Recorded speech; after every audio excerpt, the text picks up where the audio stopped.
Everyone, welcome to your YouTube channel banking with her. इस video में मैं कुछ ऐसे पॉइंट्स आपके साथ डिस्कस करूंगी जो कि इस बैंकिंग के फेज में, प्रिपरेशन फेज में हमें अवॉइड करने चाहिए। ये मिस्टेक्स नहीं करनी चाहिए ताकि सिलेक्शन जल्दी हम ले पाए। आपने देखा होगा बहुत एस्पिरेंट ऐसे होते हैं जो कि पहली बार में ही सिलेक्शन ले लेते हैं, पहले या दूसरे अटेम्प्ट पे ही। और बहुत लोग ऐसे भी होते हैं जो कि 4-5 साल से 8-10 साल से प्रिपरेशन कर रहे हैं और फिर भी उनका सिलेक्शन नहीं हुआ है। तो उसका क्या डिफरेंस है, क्या रीजंस है उनके, वो मैं आपके साथ डिस्कस कर रही हूँ और आई होप आपके लिए ये हेल्पफुल होगा। 4-5 पॉइंट में जितना हो सकता है मैंने ब्रीफ में इसको कवर करने का ट्राई किया है और अब स्टार्ट करते हैं।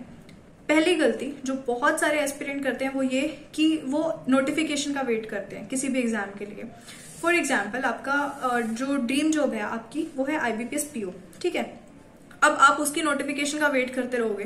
नोटिफिकेशन आने के बाद तो हर कोई पढ़ेगा, तो आपका एज क्या हुआ, आपका प्लस पॉइंट क्या हुआ, कुछ भी नहीं हुआ, ठीक है। इस टाइम आप फ्री हो ना, आपके पास टाइम है, तो अभी से उस एग्जाम के लिए प्रिपेयर करो। उसके प्रीवियस ईयर क्वेश्चंस को करके देखो, ये देखो कि क्या पैटर्न आ रहा है, किस लेवल के क्वेश्चंस आ रहे हैं, उन क्वेश्चंस की प्रैक्टिस करना स्टार्ट करो अभी से।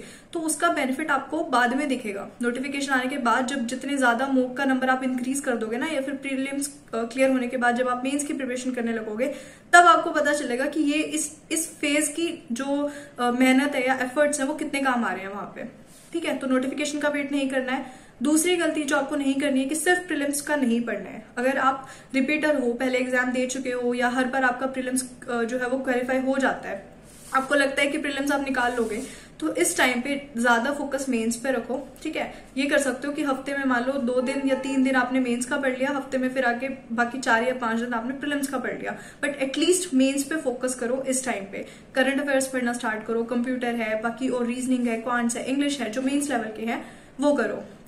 तीसरी गलती जो आपको नहीं करनी है, एनालिसिस उन मॉक टेस्ट का। हमारे साथ क्या होता है, स्पेशली हम मेंस में ये गलती करते हैं, मेंस के मॉक टेस्ट में, कि 1.5-2 घंटे का मॉक लगाया है, अब हमारे अंदर एनर्जी बची नहीं है, हम अब इसका एनालिसिस ना कल करेंगे या परसों करेंगे, ठीक है। फिर वो आगे आगे पोस्टपोन होता रहेगा और एक्चुअल में वो ढंग से एनालिसिस कभी हो ही नहीं पाएगा। साथ आप ये कर सकते हो, मान लो 1.5-2 घंटे का आपने मॉक दिया है, तो 15-20 मिनट का या हाफ आवर का आप ब्रेक ले लो और उसके बाद फिर उस मॉक टेस्ट का एनालिसिस करो। और वो जो एनालिसिस है उसका बेनिफिट क्या होगा उस टाइम पे करने का, कि ना आपको पता चल जाएगा कि मॉक टेस्ट देते टाइम आपने वो जो क्वेश्चन अटेम्प्ट किया है ना, उस टाइम आपकी थॉट प्रोसेस क्या थी और जो आप सोच रहे थे वो ठीक भी था या नहीं था। एक्चुअल में अपनी मिस्टेक साथ के साथ में आपको पता चल जाएगी, फ्रेश माइंड होगा उस टाइम पे, ठीक है। तो अपने मॉक टेस्ट का एनालिसिस करना है बहुत अच्छे से, स्पेशली मेंस का अगर मॉक है तो। चौथी गलती जो आपको नहीं करनी चाहिए वो ये कि कम मॉक मत लगाओ।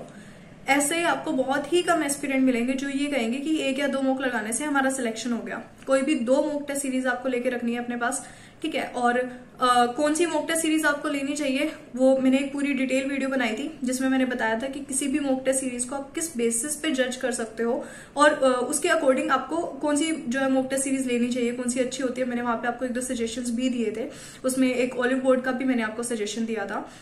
और क्योंकि मैंने खुद 2-3 बार जो है ऑलिव बोर्ड के जो मॉक हैं वो रीपरचेज किए हैं, इवन अभी भी मैं ऑलिव बोर्ड के ही मॉक टेस्ट यूज कर रही हूँ, तो मुझे उनका लेवल पता है, ठीक है। तो इसलिए वही मेरा सजेशन आपको था। और अगर आपको ऑलिव बोर्ड परचेज़ करना है तो उस पर अभी सेल चल रही है, लिमिटेड टाइम सेल है, ये 40% का ऑफ है। जिसमें अगर आप बैंकिंग लाइट का कोर्स लेते हो तो 12 मंथ के सब्सक्रिप्शन का प्राइस है 1249, लेकिन अगर आप कोड यूज़ करते हो BH10 तो 40% ऑफ आपको इसमें मिलेगा और उसका प्राइस हो जाएगा 749। और अगर आप बैंकिंग एलाइट का कोर्स लेते हो तो उसके 12 मंथ का सब्सक्रिप्शन का प्राइस है 2499, और अगर आप कूपन कोड यूज़ करोगे BH10 तो 40% ऑफ मिलेगा इसमें भी और प्राइसेस हो जाएंगे 1499। बैंकिंग एलाइट में आपको एक्स्ट्रा क्या मिलेगा, प्री और मेंस के मॉक के अलावा इसमें सेक्शनल टेस्ट हैं, टॉपिक टेस्ट है, GK टेस्ट है, हाई लेवल क्वेश्चंस हैं और स्पीड इंप्रूवमेंट टेस्ट भी आपको इसमें मिल जाएंगे। इसके अलावा जो बाकी और एग्ज़ाम्स हैं जैसे SSC का एग्ज़ाम है तो उसके मॉक टेस्ट पे भी 45% का ऑफ है, कोड BH10 ही यूज़ कर सकते हो आप। इसके अलावा जो EPFO के एग्ज़ाम्स हैं उसमें भी 30% to 55% का ऑफ है। और अगर आप परचेज़ करना चाहते हो ऑलिव बोर्ड तो सेल है, अच्छी सेल है, इस टाइम आप परचेज़ कर सकते हो। इसके बाद एम्पल अमाउंट ऑफ मॉक लगाने हैं। जो नेक्स्ट मिस्टेक आपको नहीं करनी है वो ये कि आपको रूल्स की, कॉन्सेप्ट्स की रिवीजन करनी है, लेकिन एक स्मार्ट वे में करनी है। जैसे इंग्लिश के हैं 120 रूल्स की रिवीजन कर लो, मोस्टली रूल इंग्लिश के वहां कवर अप हो जाते हैं। इसके अलावा जो क्वांट के लिए क्या कर सकते हो, सपोज कोई भी टॉपिक है, उसका एक कॉन्सेप्ट आप भूल गए हो, आपको वो पूरा टॉपिक फिर से करने की जरूरत नहीं है, सिर्फ वो कॉन्सेप्ट देख लो। फॉर एग्जाम्पल अगर मान लो SICI है, उसमें क्या होगा, एक छोटा सा टॉपिक आता है, 1-2 क्वेश्चन आते हैं, जैसे कि 2 साल का SI और CI का डिफरेंस, या फिर 3 साल का SI और CI का डिफरेंस, उनके फॉर्मूलाज हैं, डायरेक्ट फॉर्मूलाज हैं उनके, ठीक है। तो उन फॉर्मूलाज को रिवाइज कर लो अगर आप भूल गए हो तो, उससे रिलेटेड 4-5 क्वेश्चन देखे डायरेक्ट, वो सर्च किए और आपका वो कॉन्सेप्ट रिवाइज हो गया। इससे क्या होगा, आपको पूरा टॉपिक ना बेसिक से लेके फिर से नहीं पढ़ना पड़ेगा, आपका बहुत टाइम सेव हो जाएगा। तो ये होती है एक स्मार्ट अप्रोच किसी भी कॉन्सेप्ट को रिवाइज करने की। और इसके अलावा अगर आपकी कोई क्वेरी है, कोई डाउट्स है तो बता देना, मैं एक बार सम अप कर देती हूँ। पहली गलती, नोटिफिकेशन का वेट नहीं करना। दूसरी, सिर्फ प्रीलिम्स पे फोकस नहीं करना है, मेंस को भी साथ में चलाना है।